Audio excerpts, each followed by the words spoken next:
Today, we are here for a discussion on the 1964 film The Last Man on Earth, from potentially the last man on Earth. Eventually, you never know. You can't definitely say I won't be. The Last Man on Earth follows Vincent Price as Dr. Robert Morgan, who is the only survivor of a global plague that turns all of humanity into the living dead, in this movie based on the novel I Am Legend by Richard Matheson. Now, let's address the elephant, or should I say zombie/vampire in the room. Is this a zombie movie? The creatures in the movie sure do move and act like George Romero zombies, and you can see why Romero took such big inspiration for Night of the Living Dead from this movie and obviously the novel. The creatures only come out at night, like vampires, but once out, they don't act like the pop culture vampires we have come to know and love. They instead just act like annoying drunk neighbors who keep you up all night with their partying and banging on the walls.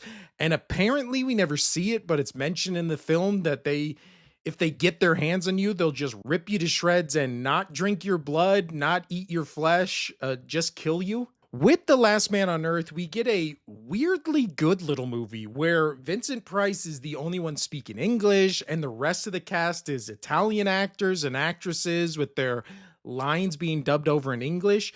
It gives the movie this weird vibe and pacing that kind of works with the theme and what the movie's going for. The movie takes place in 1968, 4 years after this movie was released, indicating that the Morgan character has been living in the middle of this city for 4 years. We get images of different parts of the city where we see dead bodies everywhere, followed by a church with a big old sign right on the nose saying the end has come. We then meet Robert and follow him around on his daily routine of calling on the radio for help and then collecting the dead bodies, rolling them down a hill, and then lighting them on fire. Even though when he throws the fire on the bodies, it makes a giant explosion and we see a lot of fire and smoke. Is he supposed to be blowing up these bodies, or was that just a weird choice to show he is in fact lighting the bodies on fire? We may never know. We see him do some grocery shopping where he goes to the store and picks up garlic because, again, these creatures are vampire zombie hybrids. And then we finally see the zombies just saying, "Morgan, come out," over and over again while just being assholes and hitting his house with clubs and bats. And then Morgan just puts on some jazz and just tries to sleep through it. I mean, what else would anybody else do in this situation? The next day, Morgan just goes to the church and falls asleep. So then when he awakes, we see him make a mad dash for his car. Then once at his house, we just hear one of the zombie vampires go, "It's Morgan, get him." And Morgan just punches, pushes, and fends off the creatures with a mirror. Again, vampires. Then we just see him watch sad films of his family before he starts laughing. That turns into sad crying. Again, we have all been there. The funniest part of the crying scene is we just hear a zombie named Ben, who used to be Morgan's friend. We find that out later in the movie, just in the background, repeatedly hitting the house and just going, "Morgan, come here. Morgan," in like this deadpan serious voice that every time I heard his voice, it made me laugh. These things, if they're vampires, if they're zombies, whatever they are honestly the most annoying creatures put on film. They just don't stop. All night, all they do is bang on your house with just various things and then just keep repeating your name and to come here. It would drive these are scarier and more insane zombies than any film I've ever seen in my life. Morgan then confirms it's been 3 years, not 4, and we drift off to see flashbacks of him being told about the plague and not believing it, that it's airborne or nearly as deadly as other scientists are making it out to be.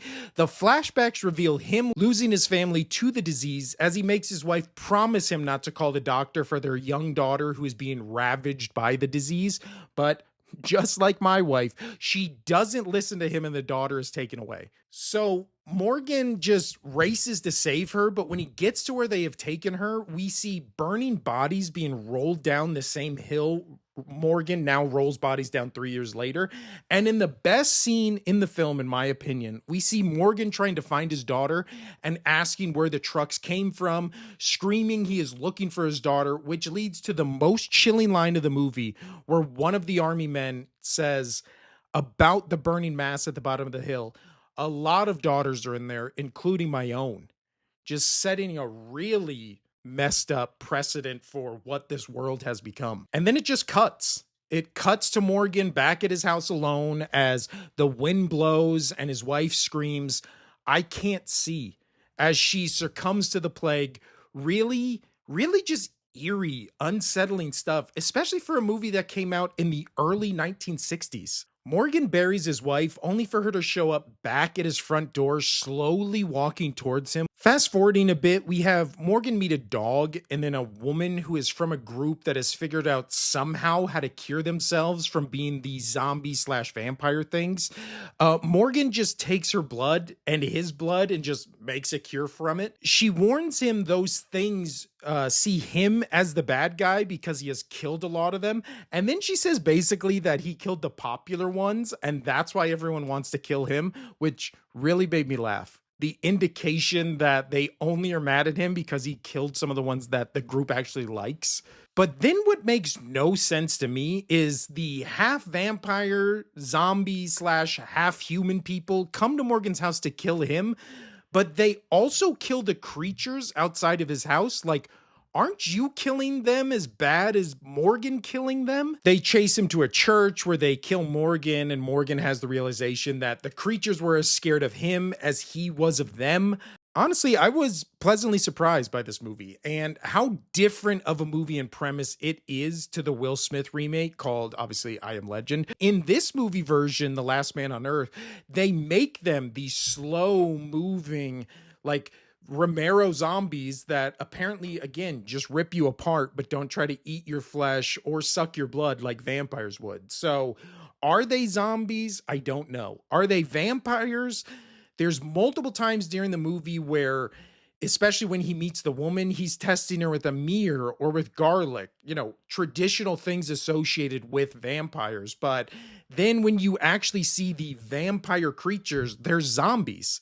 We don't see them really bite anybody in the movie, or he's never at risk or fear of being bitten. He's more scared of them grabbing him or breaking into his house and basically ripping him limb from limb.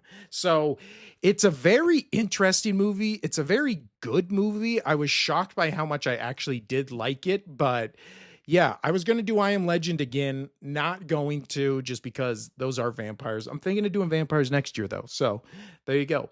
This has been the horror hullaba boo day. I don't even know at this point. You're getting 2 videos today, this one, and then my son and I did Paranorman, the kids zombie film, which you can watch on my channel as well. I'll be back tomorrow with the movie Dead Alive. So we'll see you right here tomorrow.